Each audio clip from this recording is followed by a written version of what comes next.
Get this and get it straight. Crime is a sucker's road, and those who travel it wind up in the gutter, the prison, or the grave. This time it started with a kid hawking papers on Hollywood Boulevard, and moved from there to a house full of hate on a quiet street, a blonde liar on ice skates, and a corpse in a burned-out shack. And it all wound up right where it really began, in the heart of the kid on the corner.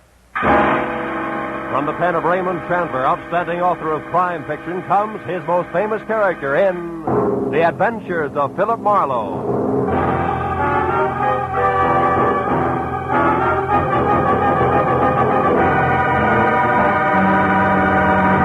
Now, with Gerald Moore starred as Philip Marlowe, we bring you tonight's exciting story, The Kid on the Corner.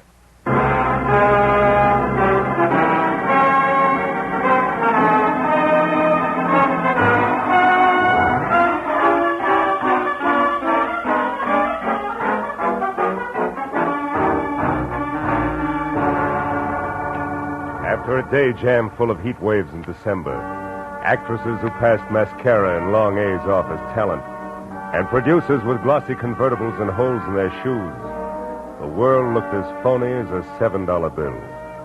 And when I finally closed my office, stepped out onto Hollywood Boulevard into the glare from miles of sheet iron Christmas trees on lamppost trunks, and watched a loudspeaker Santa Claus with neon reindeer trundle by in a cloud of artificial snow, I'd have gladly traded all of Hollywood, California for one quiet Vermont hillside and thrown my license in to boot. All of which convinced me that what Marlowe needed most was a martini in his own apartment, a good book, and a night's sleep in that order. So I started home after them, but only got as far as the middle of the street. Hey, Mr. Marlowe, wait up. It was the kid who sold papers on the corner. Mr. Marlowe, can you spare a minute? I've got to talk to you. Okay, Tommy. Let's get out of the street first, huh? I'm not so good at dodging fenders. Oh, yeah, sure. What's on your mind, kid? That's about my Uncle Bert. Bert Larson. He's gone, Mr. Marlowe. What about your family, Tommy? Don't they know where he is? Oh, I don't have no family. I've been living with Uncle Bert in a flat down in Van Ness. Hey, if you haven't had your dinner yet, maybe you'd eat with me in the cafeteria, huh? It's real important to me, Mr. Marlowe. Anything that's important to you, kid, is important to me. Let's go in. Oh, swell. I should have known something was wrong when I heard him walking around. Late last night, you know? He said he was after a drink of water, but he's got those metal plates, kind of like caps on his shoes, so I knew he was all dressed, only I was too sleepy to think anything about it then. Well, maybe he just got an early start and he's been busy today, huh? No, it's not like that, Mr. Marlowe. Something's wrong. Well, what'll you have, gentlemen? The pork's nice tonight.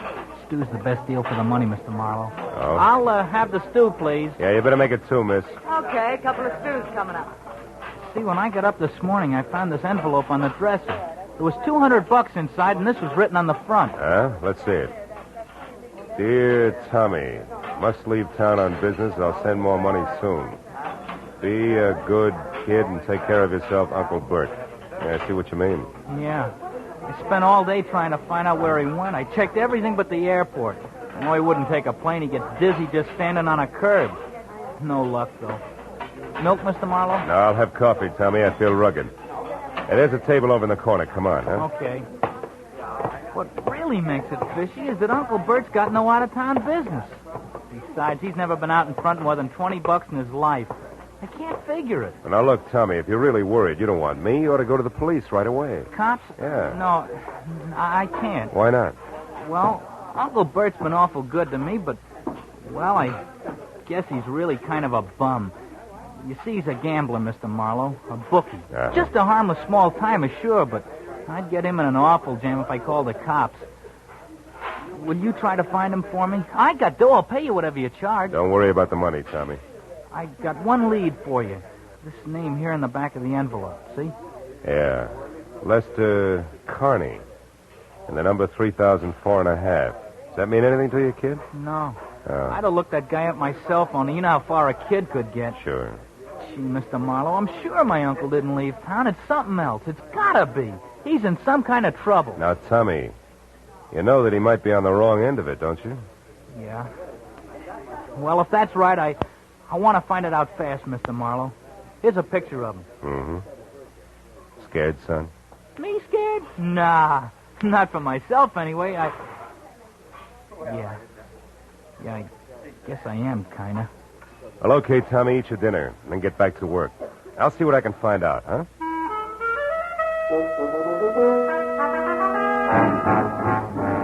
I patted my new client on the shoulder and left the cafeteria.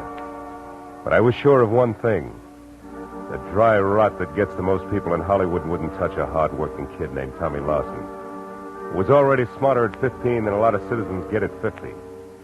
I stopped in a phone booth and found the name Lester Carney listed in the book at 8110 Cherokee Street. That turned out to be an oversized California Spanish model that had taken lots of old-fashioned wealth to build. Halfway up the curving walk to the already open front door, I heard the voice. All right, Susan, if that's the way you feel, I don't want you in this house another night. Well, I'm sorry, Mom, but I don't think that spying and telling lies are a part of a maid's duties, so I'm leaving. But I would like to know about my back salary first, You'll Mrs. Connie. get your back salary, my girl. Don't worry about that. Now get out. Very well, Mom. Excuse me, sir. Oh, yeah, sure. Well, what do you want? I'm looking for Mr. Lester Carney. Is he in? He is not. Oh, would you mind telling me where I can locate him? I don't know. And I don't care anymore. Just a minute. Is he with Bert Lawson, maybe? I don't know what you're talking about. Now get out of here. And good night to you, too, Mrs. Carney. Hey, Susan. Just a minute, baby. And who are you calling baby? Well, I call anybody baby when they're as cute as you are. You're not so bad yourself. Well, now that that's established, let's get friendly. I'm always friendly. But they're not, huh? Oh, there's going to be trouble in that house. Oh? Well, good night, Mr. Now, wait a minute. I'll give you a lift in the car. Let me have your bag. Well, all right. Thank you. Ah. Say, what about that trouble you spoke of, Susan? What did you mean? Julia. Oh. She isn't as pretty as she used to be. She's turned a rancid. She's driven that poor husband of hers out of his mind. He almost never comes home nowadays. Practically lives in his studio. Studio, huh? What kind? Photography. Oh. It's way up in the Hollywood Hills someplace. Susan, did you ever hear either of them mention a Bert Lawson? No? Why, who's he? A gambler. I gather from Julia that Connie's blowing the family fortune, huh? Sure he is. And that's not all she's driven him to. No. What else? What do you think? Another woman, of course. Oh. An ice skater named Carol King at the Igloo. That's that nightclub with the skating show. Yeah, I've been there. Does Mrs. Connie know? Oh, she suspects. That's why she wanted me to spy on him. But I wouldn't because I don't blame him one bit. Not with Julia being like she is. Yeah, maybe you're right, Susan. But then again, maybe you've got your cause and effect backward, huh? Yes? Well, I don't know anything about that. But that poor man's been driven so crazy, he's threatened to kill her. Well, here's where I get out. And stay out.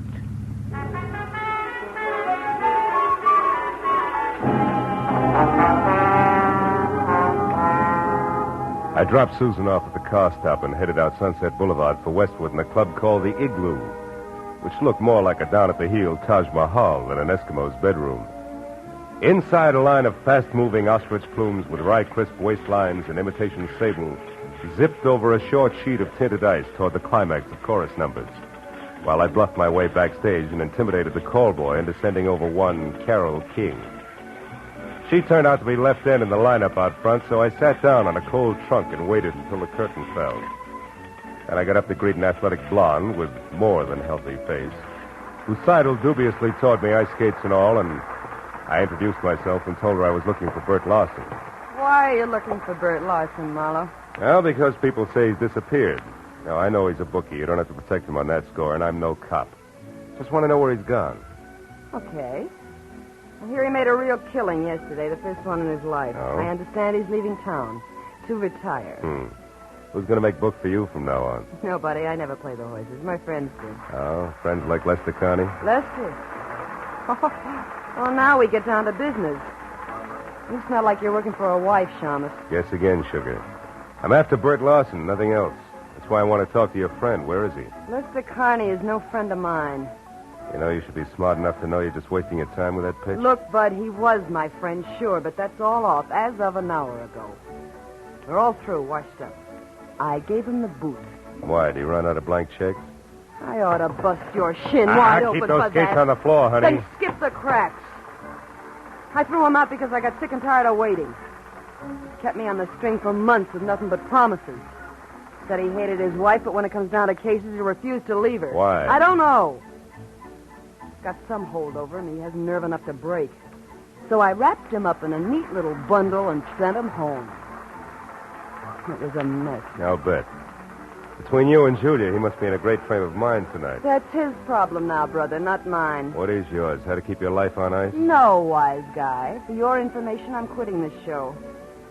I'm going to make a clean break all around. Happy landings. But look, what's the connection, if any, between Lawson and Carney?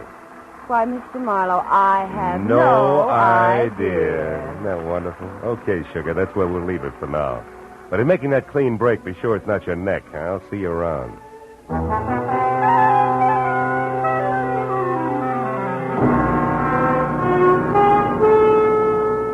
I had nothing tangible to base it on, but as I left the igloo and drove back to Hollywood, for some reason, I kept thinking that Tommy Lawson was right, that his uncle was still in town and in some kind of trouble. And I was sure that at least half of Carole King's story had been lies, but why I couldn't figure. And another idea hit me, and hit me hard. I turned onto Cherokee again and drove up to Carney's house at 8110, parked, and went in. There the vague hunch began to shape up like grim fact, because the front door was wide open and spilling a pale glow from the one light in the house, the hall lamp. I saw the note propped under the lamp even before I went in. I left it where it was. It said, "To whom it may concern. I have paid all my just debts, my affairs are in order, and since life has been made intolerable for me, I have destroyed that which made it so, my wife, Julia. Now there's nothing left. I shall dispose of myself, nor am I sorry, Lester Carney." And I looked up beyond the note and saw her lying at the edge of the circle of light from the lamp. Julia had been strangled by a silk cord that was still embedded in her swollen throat. I turned and started for the phone. Stay where you are. Oh. So I got here a little too late, huh? Or is it too soon? My wife's dead, so what's the difference? Better stand still because I'll shoot fast. Who are you and what are you doing here?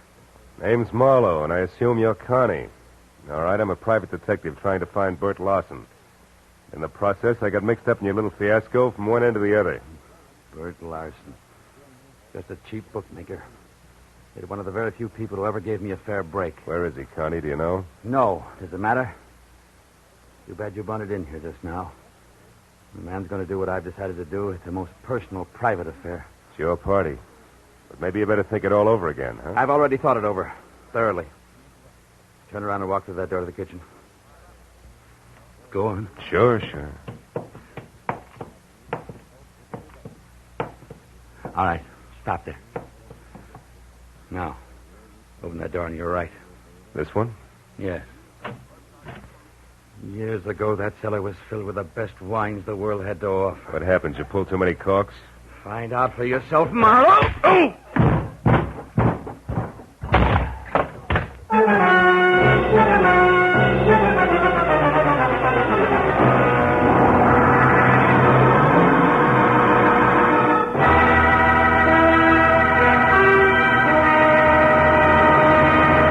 In just a moment, the second act of Philip Marlowe. But first, will Tyrone Power listen to Jack Benny's Siren Song?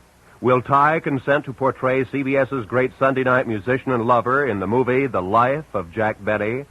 Tune in tomorrow and find out. No, there's never a question about the quality and quantity of comedy and sheer entertainment on CBS on Sunday night. And remember, the Jack Benny Show is heard on all of these CBS stations. Now, with our star, Gerald Moore, we return to the second act of Philip Marlowe and tonight's story, The Kid on the Corner.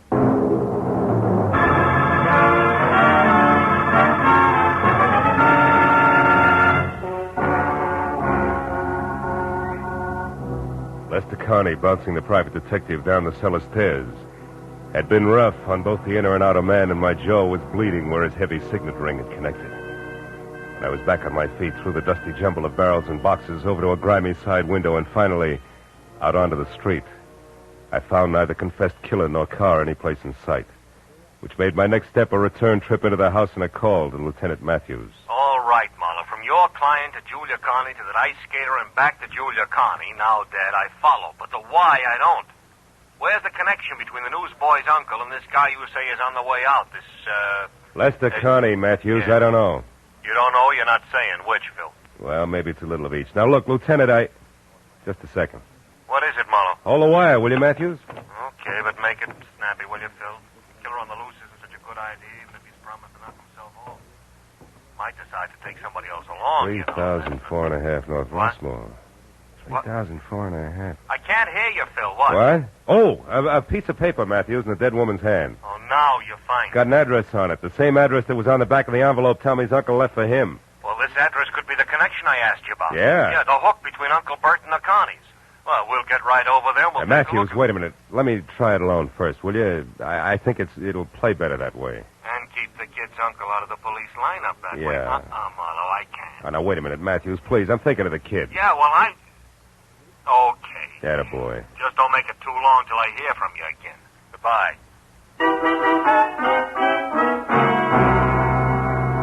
I knew that the 3,000 block on North Rossmore wasn't even close to the Hollywood Hills, which meant that the address couldn't be the dilettante photographer studio that the Connie's ex-maid had described. And 20 minutes later, when I was out of my car and standing next to the doorbell marked 3,004.5, I knew something else. Because the name underneath was Carol King. A light showed from someplace deep inside, and my leaning on the doorbell only proved that it worked. There was no answer at 3,004.5, but 3,004, the other twin to the duplex, was different. It featured a sweet old lady who shattered the illusion the second she opened her mouth. I suppose you're just another one of that King girl's friends, eh? Why, do I look the type, Granny? There is no type, young man. Miss Carol King entertains all sorts. Oh, which might include a recent someone who's gray at the temples, short, and maybe talks a lot about the ponies? Huh? How would I know what her guests talk about? Oh, you gotta be kidding. Look, honey, a woman's been murdered tonight. And that Murdered? I knew it. I knew it. No, She wait a had minute. to come to a bad Wait a end. minute, Why, Granny. only yesterday Whoa, I told Henry hold that it, if that... hold it, Granny. Carol is not the one who's dead. Oh, Yeah, well, I'm glad. sticks out all over you. Now, look, what about that man? Well, he was here about 30 minutes ago, just the two of them, drinking that hard liquor like it was water and making enough noise to raise the devil himself. A farewell party, they called it. Oh, did you see him leave? No. Henry made me come in then, and I... Well, I mean... Yeah, I know what you mean. You missed it. Okay, Granny. Now, look, how do we get in here without kicking the door down? Come on, sweetheart. It's important. There may be a body inside. Body? Oh, well, how awful. Here. Over here, behind this ledge. That's better. He always kept a spare key. Yes, here it is. But, you do it. I'm too shaky. You shouldn't be. Just think of tomorrow, Granny, and the news you'll have for one and all. The light switch is on your right there. Uh-huh. See anything? No. How many rooms here? Bedroom, kitchen, and bath, aside from this. Anything in there? No. You suspect foul play, all right, don't you? The foulest. Don't let it worry you because... Hey, those photos there on the wall. They're taken from Mulholland Drive, aren't they? One by day, one by night, both in the same spot, the Hollywood Hills? Sure. That's where he has a studio, that Lester fella. Yeah, that Lester fella. Granny, do you know where it is? I mean, Mulholland Drive and where? You know, that street runs for miles along the top of the mountain. Well, of course I do. Was born and raised here in Los Angeles. Granny, where? Mulholland and where? Mulholland, Laurel Canyon Boulevard, just south of the intersection. Thank you, sweetheart, and goodbye. Oh, wait, one moment now, if you please. What's the matter? What's your name, officer? I know my rights. Your name and your division. Granny, dear, I'm no cop. Huh? I said I'm no cop. Oh, not a police officer. Well, then who are you? Just a passerby. A stranger in the night. Good night, Granny.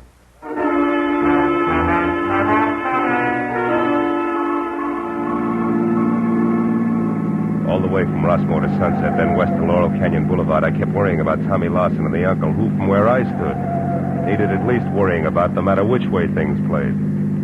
But when I was on the strip of macadam that twists its way upward toward Mulholland Drive like a snake writhing from a long, long bellyache, I forgot about both client and relatives alike. Because at the top and a little to the south, where Granny had said it would be, was Lester Carney's studio, all right, but burned to the ground. Well, these select flyway joints sure go fast, huh, Chief? Yeah, wasn't 20 minutes on this one. Hey, mister, where are you going? Some of that metal stuff's still pretty hot. Who are you, with the law? No, Chief, I'm a private detective named Marlow. I was wondering if Lester Carney was caught in there. He owned this shack. Yeah, I know. Is he a friend of yours? No, it's strictly business. He's wanted for murder. Yeah, he was wanted for murder, Phil. He was burned to a crisp in there. Hello, Casey. Hello, Matthews. Well, what's your guess? He started on purpose? No, suicides hardly ever burn themselves to death. No. He probably took some sleeping pills or poison and then a cigarette he left going did this, you know. Hey, by the way, Phil, You saw Connie tonight. You think you might recognize him? Might. Yeah, he's over there. There isn't much.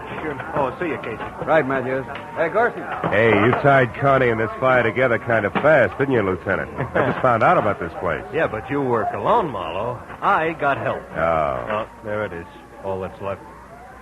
See anything? Yeah, that ring. I noticed it earlier tonight. And the watch? No, I'm not sure. I don't remember what kind of...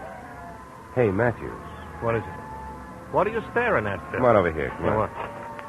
See this little piece of metal? Yeah. I think it's... Watch! Oh. Phil. You know, fire makes things hot. Yeah. Hot things burn and... Yeah. Marlowe, what is it? It's an idea. Yeah, like what? Like this isn't suicide after all, like it's murder, Matthews. Oh. Come on, we gotta get to our phone quick.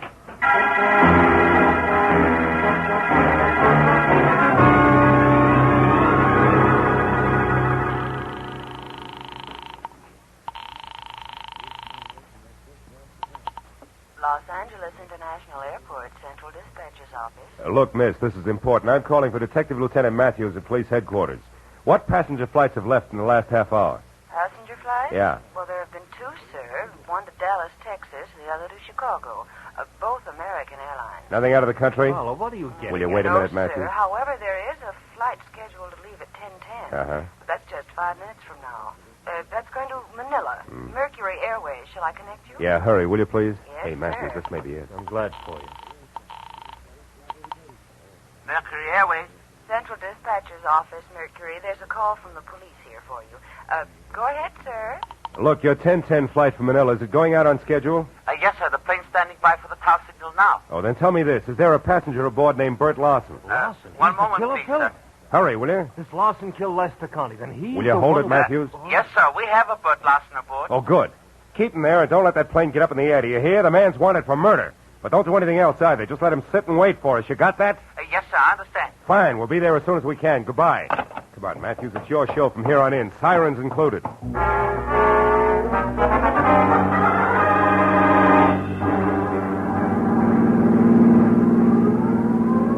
Okay, Marlowe, okay, enough. So we're on our way to the airport. We're going to catch her killer. Everything is great. But first, how do things add up? Mooney, take it easy. 5 seconds more or less, never yet turn the trick. Okay, Lieutenant. Were you saying something, Matthews? Yeah, I'm saying I don't know which end is up, Phil. Look, Lester Connie killed his wife, right? Right. Why? Because he wanted her out of the way so that he and a cheap little monster named Carol King can live happily ever after. Well, divorce wouldn't do that for him, huh? Mooney! No, I don't think so. Probably because Julia Connie had a real tight grip on the purse string. Oh. Maybe something more, like it's not very nice pass for a guest. Yeah, but the purse strings, the money, that's where Bert Lawson figures in, huh? A bookie with a claim. No, blackmail. Now, I figure Bert Lawson knew about Connie and Carol King. He must have stopped by once to pick up or pay off a bet at the right time. Yeah, and from there, what? And from there, the team of Carol and Lester killed Lester's wife. Yeah, which we've covered. But not in detail. Now, listen. You see, after the murder, Lester planned to kill himself. Yeah. Or at least make it look like that. Yeah. A suicide note from Mulholland Studio burned down the works. Yeah, and the body we found. Phil, That's an added attraction. Bert Lawson included in the last minute. What? The wife and then the blackmailer? Ah, you're getting it. Drugged while drinking at Carol's, where he thought that he was going to get paid off in money, then up to Mulholland Drive, ring watch, and flames added. Oh, and then out here at the airport, headed for Manila. Lester Carney. Uh-huh. Hey, Mooney, we're getting close. You better kill the siren. Okay, Marlowe. Now, Phil, how do you know all this? I mean, the switch, what makes it so? That piece of metal I burned my fingers on, Matthews, it was a tap from a shoe. And Bert Lawson wore taps. The rest of it adds from there. Yeah, including Connie at the airport now as Larson. Sure. Who'd be looking for a beat-up second-rate bookie who decided to leave town? Aside from a nephew, that is. Yeah, aside from a nephew, tried every place but the airport. Uncle Bert couldn't stand planes. The brakes, Matthews. Oh, here we are. Yeah, just you and me and Mooney and the killer. Aren't you coming, Phil? No, I think I'll wait here, Matthews. I got some thinking to do. About the scum you sometimes meet in the night? No. About the kind of a kid I almost never meet in the night. See it. Yeah. All right, come on, Mooney. Maybe our boy will make a break for it, I hope.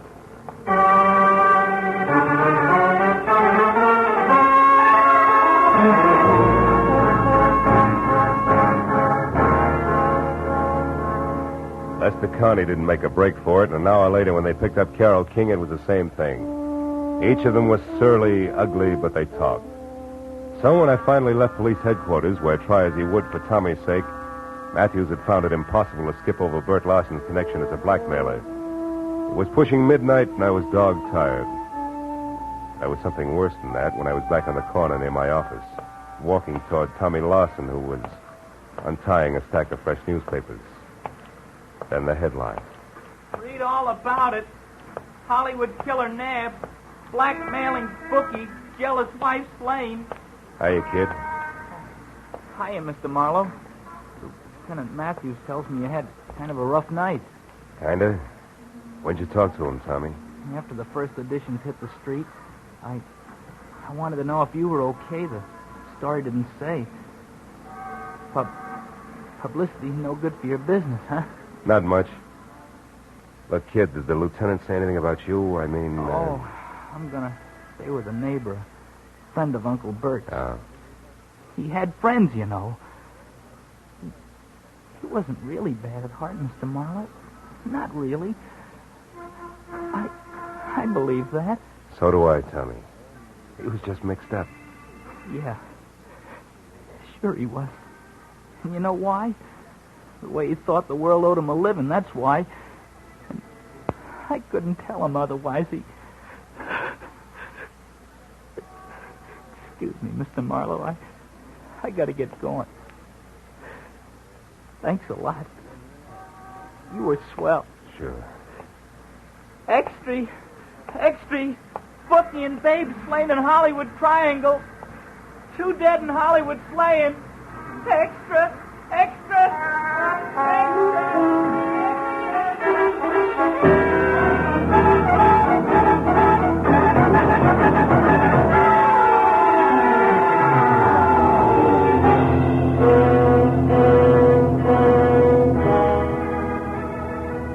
There's nothing more pathetic than a kid.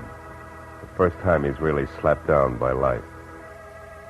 We, the older ones, the tired ones, learn to roll with the punch. Because we've got time in our corner, watching us, counseling us, teaching us how to save ourselves, so that at the final gong, we're still on our feet. But a kid steps into life's arena expecting to find his opponents all he was taught to believe they would be. But instead he finds the old 1-2 below the belt. But if here he finds a good guy, and there a great girl, the going suddenly becomes not so rough. The fight becomes worth it. If only to help the next generation of Tommies find their ring a little cleaner. And the breaks not quite so tough.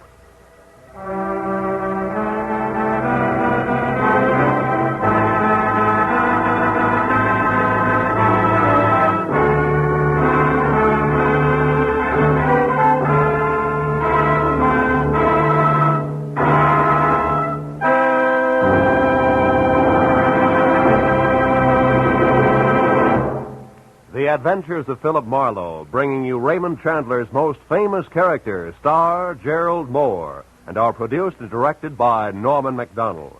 Script is by Robert Mitchell and Gene Levitt. Featured in the cast were Gil Stratton Jr., Virginia Gregg, Wilms Herbert, Jones Banks, and Vivi Janis. Detective Lieutenant Matthews is played by Larry Dobkin. The special music is composed and conducted by Richard Orant. Be sure and be with us again next week when Philip Marlowe says...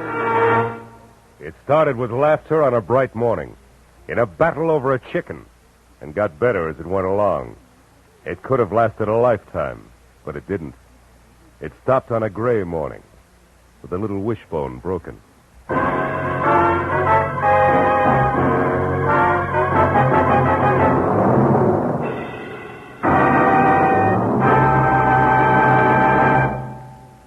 Stay tuned now for Gangbusters, which follows immediately on most of these same CBS stations. This is Roy Rowan speaking.